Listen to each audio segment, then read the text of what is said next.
लेकिन में हमको कुर्सी पे बैठाना सिखा दिए, क्योंकि हम तुमको मुख्यमंत्री बना दिए। हमारा समाज उनको मुख्यमंत्री बना दिया था, और तब जाके हमारा समाज के जाके खड़ा हो करे तू सब के लिए कुर्सी बना है, तू भी कुर्सी पे बैठ। तो कौन सा आसान कर दिए, बदली किए हैं। न्योता हमको देते हैं ना अपना, तो न्योता आप दिए, हम तोरा ही नहीं जाएगा तो हम यहाँ नहीं आइएगा। वही बात लालू यादव किए हैं।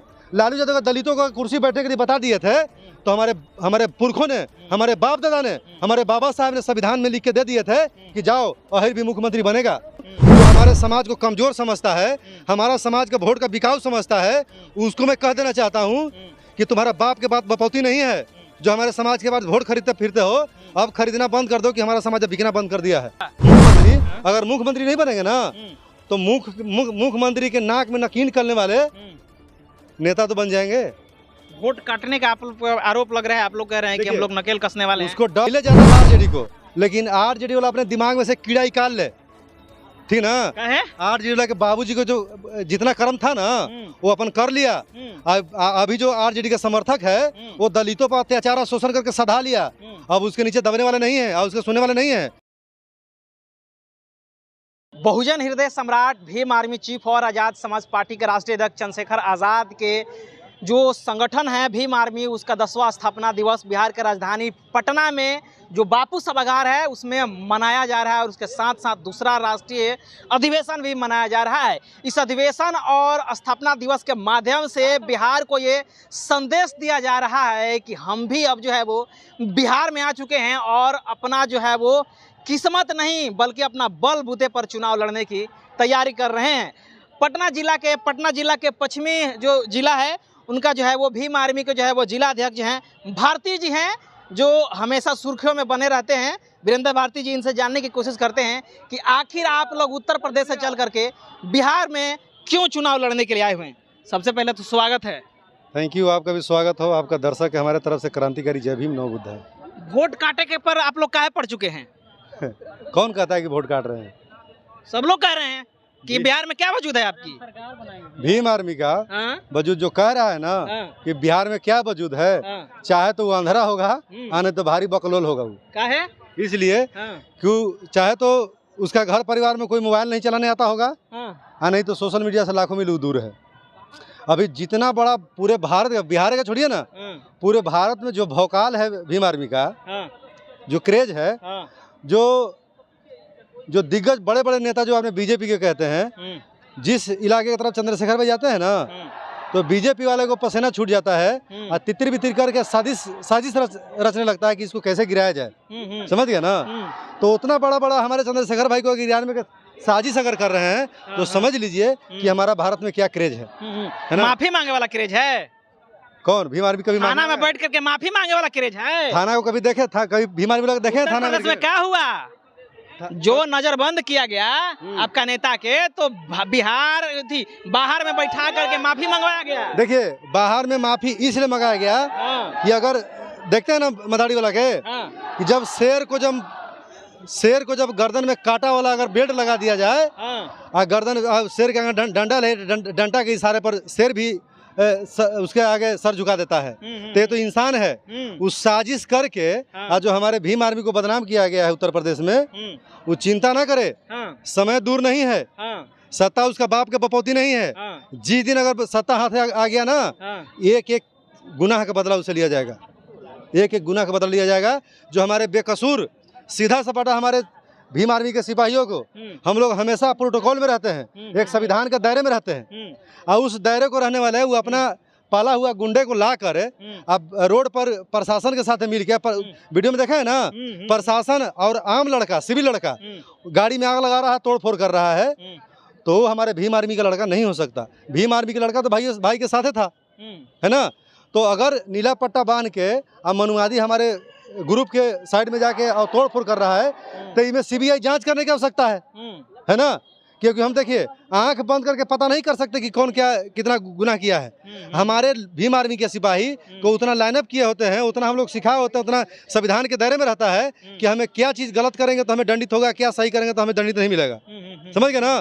तो उसमें जितना भी वहाँ कृत हुआ है वो भीम आर्मी का लड़का नहीं किया है, भीम आर्मी का लड़का थोपा गया है। आपकी जो पार्टी है और आपकी जो संगठन है नौजवानों को केस में फंसा करके जेल में ठुसवाने के काम करती है। देखिए इसलिए वहाँ के जो नपुंसक सरकार है, जो हमारे समाज को गुमराह करने का काम करता है, हमारे समाज को गलत आरोप लगा के उसको जेल डालने का काम कर रहा है, तो यही तो बताया, यही तो भीम आर्मी की ताकत है। यही भीम आर्मी की ताकत है कि वो जो मनुवादी का जो सरकार चला है उत्तर प्रदेश में, वो हमारे लोगों को गलत तरीका से फंसा के उसमें जेल डालने का काम कर रहा है। उसको डर है कि अगर हमें कोई लात मार सकता है, अगर हमें कोई गिरा सकता है तो भीम आर्मी आजाद समाज पार्टी के लोग, क्योंकि इसमें जितना भी कैडर क्लास किए होते लोग हैं, इसमें हम लोग हर संविधान के हर बिंदु पर हम लोग काम करते हैं। एक भी शब्द संविधान के दायरे में रह के ही काम करते हैं, उसके विरोध में नहीं जाते। तो वो गलत सरकार में है, सत्ता का गलत प्रयोग करके हमारे लोग को जेल में डाल रहा है। तो उसमें साफ साफ चेतावनी दे रहे हैं कि जो उत्तर प्रदेश से सरकार पूरे भारत की जनता है ना, उनका बाप के बपौती नहीं है। जनता जिस कुर्सी पर बैठा था, बिहार में क्या लड़ रहे हैं आप लोग? बिहार में इसलिए लड़ रहे हैं कि बिहार की जो दुर्गति कर रखा है ये जो महिला प्रेमी जो बिहार का दुर्गति कर रखा है, हमारे मुख्यमंत्री को समझ में नहीं आता है कि मंच पर चढ़ के हम 400 बोले कि 4000 बोले। हम जिस मंच पर चढ़े हुए हैं, जिस महिला को कंधे पर हम हाथ रखे हुए हैं, वो महिला है कि पुरुष है, इतना है उनको पता नहीं मुख्यमंत्री को।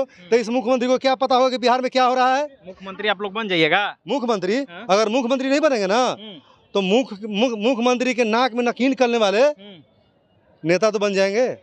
वोट काटने का आरोप लग रहा है, आप लोग कह रहे हैं कि हम लोग नकेल कसने वाले हैं। उसको डर है, जिसको डर है ना, डर है। क्या वोट परसेंट है आप लोगों की बिहार में? कई परसेंट? कितना परसेंट वोट है? देखिए 23% हमारा संख्या है। 23% पोल होता है आपका वोट? पोल होने की बात है ना। सारा तो आरजेडी को जाता है, सारा तो कांग्रेस को जाता है, कुछ वोट बीजेपी को जाता है। सही सवाल कर रहे हैं। पहले जाता था आरजेडी को, लेकिन आरजेडी वाला अपने दिमाग में से कीड़ा निकाल ले, ठीक ना? आरजेडी वाला के बाबूजी को जो जितना कर्म था ना वो अपन कर लिया। अभी जो आरजेडी का समर्थक है वो दलितों पर अत्याचार और शोषण करके सधा लिया। अब उसके नीचे दबने वाले नहीं है और उसके सुनने वाले नहीं है। अगर बिहार में कोई अगर मनुवादी मेरा है तो अपना समर्थक से पता कर ले, अच्छा सोशल मीडिया पर पता कर ले, सबसे ज्यादा वही लोग हमारे समाज पर अत्याचार कर रहा है। बताइए, उनका 30 साल की बेटी सुरक्षित है, हाँ दलित समाज का 3 साल की बेटी सुरक्षित नहीं है। 3 साल के बच्ची के रेप करके उसको मार के बिक दिया जाता है, उनका 30 साल की बेटी का कुछ नहीं होता है। थाना कोर्ट कचहरी है ना भाई, लड़िए आप लोग, क्या नहीं लड़ते हैं? कोर्ट कचहरी में कौन है? वही जो वर्दी पहन के, जो मनुवादी का जो चोला है वो पहन के बैठा हुआ है, हमारे लोग पर उल्टा गिरफ्तार करके, जैसे उत्तर प्रदेश में किया ना, मूर्ति अधिक आग लगा रहा है गाड़ी में कोई और, गाड़ी में तोड़फोड़ कर रहा है कोई और, अब भीम आर्मी वाला गलत आरोप करके जेल में डाला है। तो उसी बिहार भी कम नहीं है। बिहार में अगर शोषण करता है ना तो दलितों पे करता है, दलितों पे करता है। आज जो यादवों को जो हत्या हो रहा है चुन चुन के, उनको पता कीजिए क्या दलित कर रहा है? दलित नहीं करता है। उनके ऊपर जो शोषण कर रहा है ना, उसके साथ ये शोषण नहीं करता है, अपने से कमजोरों पर शोषण करता है। और जो बात रही वोट का, तो अब की उस चंद्रशेखर के बड़ा चेहरा कोई बिहार में नहीं है दलितों के लिए, समझ गया ना? मायावती से बड़े हैं आप? बड़े से बड़े हैं नहीं थे, लेकिन अब हैं। जो काम करेगा ना, जो दिखेगा वही बिकेगा, समझ गया ना? वोट परसेंट में पता है ना मायावती के कितना है बिहार में? कितना है? 2 से 3% वोट पोल होता है। 1% भी वोट पोल नहीं होता है। था में है में भूषण जी का फर्क है, समझ गया ना? जो हम लोग दिन रात मेहनत कर रहे हैं ना, बेफालतू के पागल उगल नहीं हम लोग कि दिन रात वही गांव से वो गांव माकल चलते हैं। काम कर रहे हैं। अगर हम खेती में काम नहीं करेंगे ना, धान नहीं उगेगा। खाली पैसे वाला। इस अधिवेशन के माध्यम से किसको डरा रहे हैं आप? ये अधिवेशन के माध्यम से उसको मैं डरा रहा हूँ जो हमारे समाज को कमजोर समझता है, हमारा समाज का वोट का बिकाऊ समझता है। उसको मैं कह देना चाहता हूँ कि तुम्हारा बाप के बात बपौती नहीं है जो हमारे समाज के बाद वोट खरीदते फिरते हो। अब खरीदना बंद कर दो कि हमारा समाज अब बिकना बंद कर दिया है। खरीदना तुम बंद कर दो, क्योंकि हमारा समाज जब वोट बेचना अब बिकना बंद कर दिया है और तुम्हारा हलक से हम वो ताकत निकाल लेंगे, है ना? क्योंकि हमारा समाज अब जाग चुका है और वोट और बेटी का कीमत समझता है। अब पहले वाले नहीं है कि लालू जी कुर्सी पे बैठना सिखा दिए, लालू जी ये कर दिए वो कर दिए होंगे, लेकिन याद कीजिए उनके शासनकाल में हमारे समाज को हत्या मर्डर कितना हुआ था ना। अब मगनी में हमको कुर्सी पे बैठाना सिखा दिए, क्योंकि हम तो उनको मुख्यमंत्री बना दिए। हमारा समाज उनको मुख्यमंत्री बना दिया था और तब जाके हमारा समाज के जाके खड़ा हो गए, तू सब लिए कुर्सी बना है, तू भी कुर्सी पे बैठ। तो कौन सा आसान कर दिए? बदली किए हैं, न्योता हमको देते हैं ना अपना, तो न्योता आप दिए, हम तोरा ही नहीं जाएगा तो हमरो यहाँ नहीं आइएगा। वही बात लालू यादव किए हैं। लालू यादव दलितों को कुर्सी बैठने के लिए बता दिए थे, तो हमारे पुरखों ने, हमारे बाप दादा ने, हमारे बाबा साहब ने संविधान में लिख के दे दिए थे कि जाओ अहिर भी मुख्यमंत्री बनेगा। कोयरी कुमार जादव जितना भी था, कमर से ऊपर कपड़ा पहनने का अधिकार नहीं था, घर में सुंदर बेटी बहू रखने का अधिकार नहीं था, समझ गए? अच्छा कपड़ा पहनने का अधिकार, जूता चप्पल पहनने का अधिकार नहीं था, और वो मुख्यमंत्री बन जाता? मुख्यमंत्री नहीं बन पाता। आपको बता रहे हैं कि जिसका बाप दादा को चप्पल और जूता खड़ाऊ नहीं पहनने दिया, उसका बाप दादा को मुख्यमंत्री बनने देता? ये तो बाबा साहब की कृपा है। अगर नहीं पढ़े जादव, खास करके जादव समाज से मैं कह देना चाहता हूँ कि अगर तुलसीदास के लिखा हुआ रामायण पढ़े ना, तो लौलई सिंह यादव के लिखा हुआ भी आप रामायण पढ़िए। लौलई सिंह यादव के लिखा हुआ रामायण पढ़िए और आगे बढ़िए। पढ़ाई में सब कुछ रखा है भाई, पढ़िए और उसके बाद वोट की कीमत समझिए। जातिवाद में कुछ नहीं रखा है। हम अहिर चमार दुसार डो मुसर करके आपस में बटे हुए हैं, और दूसरा कम परसेंट वाला यहाँ डटा हुआ है, सरकार में बना हुआ है। हम आप अपने को नहीं पहचानिएगा। दलित आपका भाई है, अगर दलित को भाई नहीं मानिएगा, दलित कितना दिन आपको भाई मानते रहेगा। लेकिन इस बार एक एक वोट को दलित से मैं कह देना चाहता हूँ, एक एक वोट चुन चुन के देखते के दीजिए कि जिसको 70 साल 76 साल से वोट देते आ रहे हैं, हमारा बहन बेटी पर अत्याचार अन्याय कर रहा है, मेरे भाइयों को बाराती में गाना बजाने में मारपीट करता है, उसको क्या हम मुख्यमंत्री बनाएगा तो हमारा हालत सुधार देगा? नहीं सुधारा। इतना दिन मुख्यमंत्री बने, बैकवर्ड का मुख्यमंत्री रहा ना, हालत सुधार दिया? नहीं सुधारा। जब तक भीम आर्मी आजाद समाज पार्टी का कोई अम्बेडकरवादी बिहार में मुख्यमंत्री नहीं बनेगा, तब तक बिहार का हालत नहीं सुधरेगा। चलिए, और बिहार का हालत तभी सुधरेगा जब कोई अम्बेडकरवादी बिहार के कुर्सी पर अपना जो है वो पैर रखेगा, अपना जो है वो ताकत दिखाएगा, तभी बिहार के जो दशा है और दिशा है वो बदलने का काम करेगा। बहरहाल इस बातचीत के माध्यम से आप क्या सोचते हैं, प्रतिक्रिया जरूर दीजिएगा। और चैनल पर पहली बार आए तो चैनल को सब्सक्राइब करें, वीडियो को लाइक करें, शेयर करें। पेज पर देख रहे हैं तो पेज को भी लाइक और फॉलो जरूर कीजिएगा। मिलते हैं अगले खबरों के साथ, तब तक बहुत बहुत धन्यवाद। Thank you.